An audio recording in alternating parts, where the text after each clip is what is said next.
nobody else believes you've got anything left. There's a God in heaven that says, I believe in you, I will restore you. Hey Gathering Youth, Landon here. I'm so glad you decided to join us today. We are in week 4 of our series called Save the Date. This is our last week, and I'm looking forward to it. It's been a lot of fun. I've really enjoyed the last few weeks of our series. Even though we've had to do most of it online and through broadcast, it's been something interesting. But we've learned a lot through it, and I've enjoyed teaching it. I hope you have enjoyed listening to it and applying it. And so it's going to be a cool message today. And then we will be starting a brand new series next week. So stay tuned for that. It's going to be a lot of fun. So this week's title is called Don't Date in the Dark. So if you are taking notes, if you want to pull up a Word document or you want to pull your phone out and take notes, I mean, if you're watching this on your phone, don't leave the app. But if you're, writing it on paper or whatever, go ahead and write up on the top of the page, Don't Date in the Dark. Don't date in the dark. That's the title for today's message. And it's really funny. I'm not somebody who gets scared very easily, okay? I'm not a real spooky guy. But so one night, I got to tell the story because it's hilarious, and don't judge me. But anyway, so one night I was up at the church really late at night. It's like 11 o'clock, 11:30, and I decided to go up to the church because I wanted to go ahead and film a message that I had written, and I just wanted to go ahead and film it just so that I would have it just in case. And so I get up to the church, I go to the student auditorium, and I set up all of the theatrical lights, and I get everything ready. I get the tripods ready, get the cameras set, I get the microphones set up. I'm good to go, get my notes out, get my Bible out. I'm ready to go. And so I get up to speak. It's already recording. And then as soon as I start talking, I start to hear this laughing. And for the first half a second, I thought, I'm losing my mind. It's 11:30 at night. I'm alone in this building. It's dark. There's nobody else here. And then I kept speaking, and I kept, about 2 minutes later, I was still in the message. 2 minutes later, and then I hear this laughing again, but this time it's much louder. And so now I'm getting thoroughly spooked because there's nobody supposed to be up here. And so, this time thinking somebody's up here with me, I rip my mic off, and I'm looking around my stage to see if there's anything I can grab to fight with. Like if this little white boy is going to throw hands, okay? So I was looking around my stage. I'm like, what do I have? What do I have? What do I have? I mean, is my Bible heavy enough? No, not really. And I was like, man, I don't have anything. Do I got a pen I can fight with? No. Is the podium? No, podium's not heavy enough. Oh, podium's too heavy to swing or fight with. And so I'm like, man, what on earth do I have? So I found like a pipe sitting on the stage, like a PVC pipe from a stage design we were doing. And so I grabbed this pipe, and I text one of my friends who's a cop, and I text him. I said, hey, I think somebody has broken into this building. And so he's like, how many people are there? What does it sound like? And I'm like, listen. And here's the creepiest part: the laughing sounded like a little girl. That's creepy, okay? That's just plain creepy, because I'm going to be honest, in every horror story ever, what is the villain? It's that creepy little girl or the creepy little twins that are laughing. Okay, so this was creeping me out. And so I'm doing some Jason Bourne level stuff. I'm walking through hallways with this piece of PVC. I'm moving through, and I'm getting ready to fight because I'm thinking there is somebody in this building, and they are here to steal. They're going to kill me or whatever. And so I'm walking through, getting ready to fight. And so I get to this doorway, and I'm really hearing the laughter on the other side of this doorway, or at least it sounded like it to me. And so I go getting ready to fight, and I'm getting ready. I text my friend. I said, they're on the other side of this door. And I'm getting ready to swing as soon as this door opens, because I'm ready to fight. And then I hear this laughing right next to me. And so I'm thinking, holy crap, there's the demon. And so I'm getting ready to swing. I'm getting ready to fight. And then as I look down right before I'm delivering the kill blow, I realize it's a baby doll. Now, why you're laughing at me? I know. Don't judge me, okay? It was late at night, okay? It took everything within me not to just yeet that baby doll against the wall, because that was the thing that had been laughing. Apparently, its motion detector had gone off, must have been when I walked by earlier in the night, and it just been laughing. or whatever, which I got to be honest, baby dolls are innately creepy. They don't blink. They're creepy, okay? They're real creepy. And so don't judge me, okay? You would have been scared too. But I went back and I went ahead and recorded the message. But I was laughing, and I was like, man, I'm glad nobody was here to see that. But that's when I realized that because nobody was there, that was how I reacted. Because it was dark, that was how I reacted. Had it happened during the middle of the day, and I had been up at the church recording in the youth auditorium, and there had been pastors in our other auditoriums recording and all that kind of stuff, then I would have reacted different. I wouldn't have freaked out, grabbed a pole, and started getting ready to fight. I wouldn't have done that. I would have thought, man, that's no big deal. Somebody else is here. But because I was alone and isolated in the dark, I reacted very differently than had I done if it was during the day. And so that got me thinking, I'm like, man, that is so much like us, right? That's how we react. I mean, the way we act in darkness and in isolation is entirely different than how we react when we have people around us. So I want to go ahead and jump into the Bible really quickly. And I'm in Proverbs chapter 11, verse 14. I'm going to read it out of the English Standard Version. Here we go. It says, "Where there is no guidance, a people falls, but in an abundance of counselors there is safety." The author of this text, this book, is a guy named Solomon. Say Solomon. Solomon. King Solomon is the son of King David, and King Solomon was a really, really successful king. He was very wise. He extended the borders of Israel larger than any king in history. He did a phenomenal job as the king. Did phenomenal. And so he's writing this, though, and he's basically telling us that even he was described as the wisest human ever to exist and ever will exist, other than Jesus, of course. But it's where there is no guidance, a people falls, but in an abundance of counselors there is safety, which is telling us that even Solomon had to have counselors. And he was the wisest dude ever. So if he's the wisest dude ever, then we definitely need people around us. We definitely need counselors. We definitely need people in our circle to help us. So how does this apply? Maybe you're like, well, Landon, that's cool, but what does that mean for me? What does that mean for 2020? What does that mean for what I'm dealing with right now? Well, plainly, it means you've got to have a circle. You've got to have a squad. You've got to have the right they around you. You've got to have people around you. You can't do life alone. If you do life in isolation, you will act throughout your life like I did really late that night and getting ready to fight a doll. I'm not saying you're going to fight a doll. I mean, I encourage you. I don't care if you do. I mean, they are creepy though. But whatever, if you are in isolation, you will react to small things in different ways. You will react without caution. You will react without wisdom. You will act without wisdom, not just a reaction, it'll be an action. And you will find yourself making mistakes that will follow you for the rest of your life, and you will never be able to achieve the greatness that God has called you to achieve. See, maybe you're just thinking, Landon, I don't really care. I'm not somebody called to be great. You don't understand what I've done, Landon. You don't understand what my family's like. You don't understand all this stuff. You're right. I don't know where you're at. I don't know what you're going through. But I know that God says in His Word that He's called you for great things.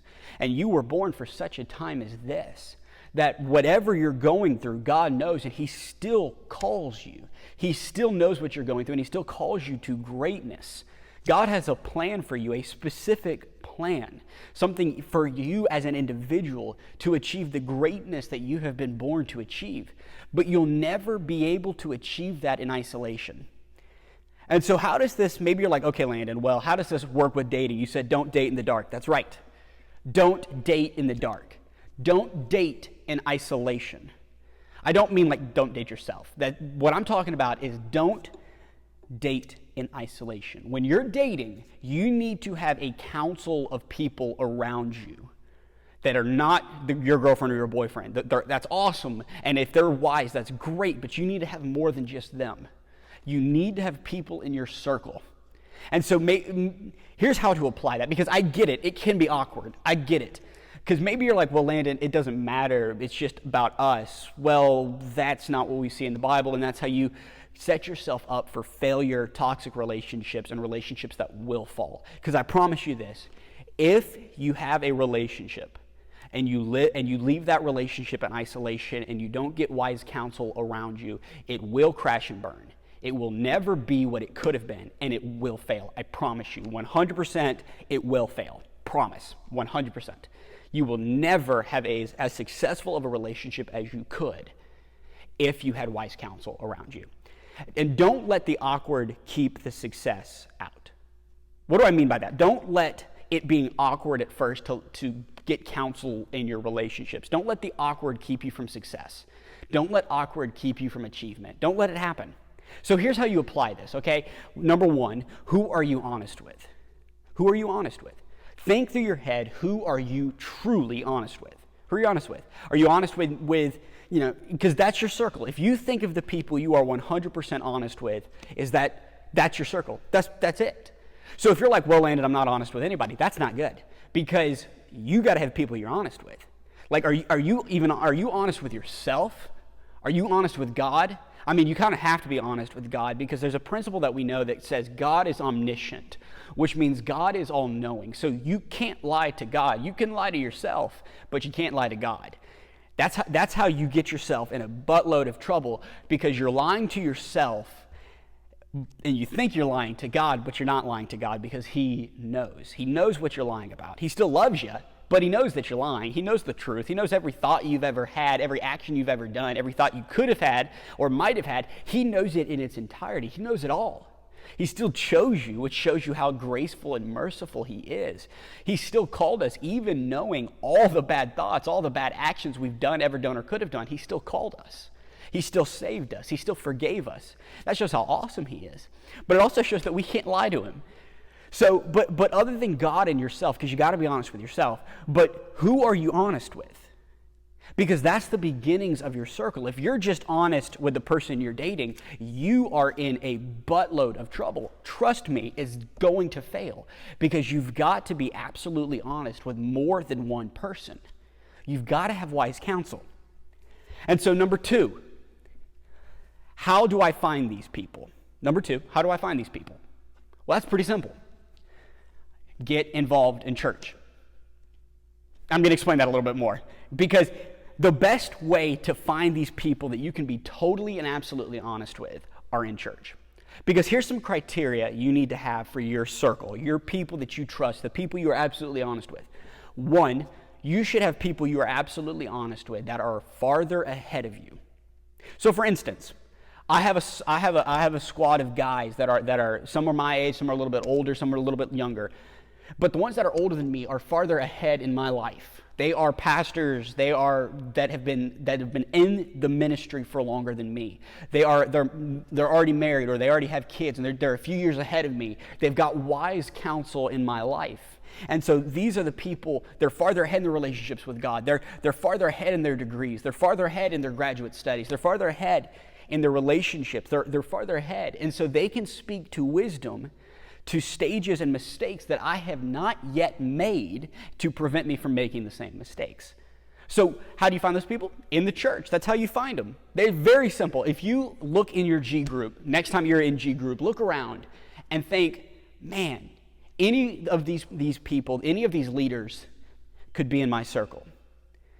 Think about your G group leader. Your G group leader is somebody who's ahead of you in life, who's ahead of you in their relationship with God. There's somebody else you can be honest with. There's somebody else that you can have in your circle, somebody guiding you, somebody who's pouring into your life, who's helping you grow. Because once again, every relationship in its entirety, when you get to the roots of relationships, it's about furthering your relationship and understanding of God. We see it in marriage, we see it in dating, we see it in friendships, we see it in mentor-apprentice, mentee, I guess is the word, I don't know, relationships. We see this across the board. So, and then finally, number three, what are you telling these people? What are you telling? So if you're truly honest with them, and you know how to find them, what are you telling them? What are you telling them? Everything. So for instance, my squad of guys, there are guys in my squad that are, I call them my accountability partners. And they have complete access to me and to truth. And my not my truth, because truth is absolute. There's no such thing as my truth and your truth. But to my, devices, I guess is the best way to say it. They can investigate and have questions about anything in my life, and I have to be 100% honest with them. There's no password on my phone they can't get. There's no app that they cannot access. There's no browser history they cannot look at. They can look at anything and everything in my life. They can ask me questions. They can ask me, why were you with that girl by yourself at 11:30 the other night in your car? Or did you make a mistake that you shouldn't have done? They know that I'm going to be honest with them, because if I'm not honest with them, the counsel they're giving me is worthless. And so they know I'm going to be honest with them. And I know that my honesty is going to help them guide me out of love in this relationship. And so that's what you need to be honest with. That circle, that people you are absolutely honest with, you got to be 100% honest with them. You've got to trust them. And you should be somebody else's counsel. You should be pouring into other people as well. And you should expect that they're 100% honest with you. And you should be 100% honest with them and act and advise out of love and out of wisdom, because you truly want them to succeed. And so maybe today has I hope today has kind of helped you understand that we can't do this alone. Because if you're dating in the dark or you're doing life in the dark, you are going to make some mistakes that are going to hurt you for the rest of your life. And I want you to succeed, and I know the Holy Spirit, God wants you to succeed so much because He loves you so much. And I'm so excited for next week. And I want you to reach out to me if you have any questions, if you have any concerns, prayer requests. Please feel free to, if you're watching this on Facebook, to DM us. If you're watching this on Instagram, DM us or comment below. If you're watching this on YouTube, comment below. I believe you can direct message on YouTube. I'm not an expert on YouTube. If you're watching this on any of our other streams or broadcasts, please feel free to get in contact with us here at it's on Instagram. It's the best way to follow us is at We Are Gathering Youth. Youth is spelled YTH. If you want to know our website, it is www.gatheringchurch.cc, and that'll also have all the communication ways that you can get in contact with me, with our team, and with Gathering Church as a whole. Thank you so much for joining us today. I'm hoping you have a great week. Praying for you. Love you guys. Have a good one.